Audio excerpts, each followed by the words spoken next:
Assalomu alaykum. Bugun iqtisodiyotdagi eng muhim jarayonlardan biri, ya'ni xususiylashtirish haqida gaplashamiz. Shuningdek, xususiylashtirishning o'zi nima? Nega xususiylashtirish qilinadi? Davlat sektori kamayib, xususiy sektor ko'payishi iqtisodiyotga qanday ta'sir ko'rsatishi haqida qisqacha gapirib o'tamiz. Xususiylashtirish bu davlatga tegishli korxona, mulk yoki xizmatlarni xususiy shaxslar yoki kompaniyalarga topshirish jarayonidir. Bu jarayon iqtisodiyotdagi davlat rolining kamayishi va bozor iqtisodiyotining rivojlanishiga katta hissa qo'shadi. Nega xususiylashtirish qilinishi kerak degan savolga bir necha sabab va omillar keltirishimiz mumkin.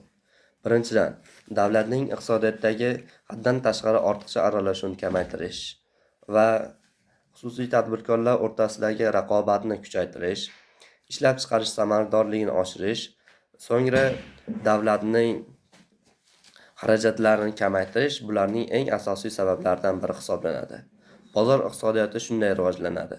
Ya'ni xususiy korxonalar o'z resurslarini samarali ishlatadi, raqobat esa sifat va xizmat ko'rsatishni yaxshilaydi.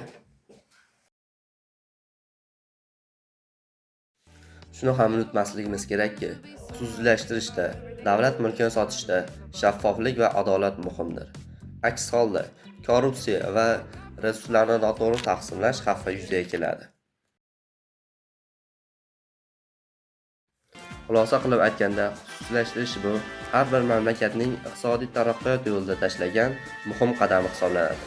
U orqali iqtisodiyot yanada erkin, samarali va raqobatdosh bo'ladi.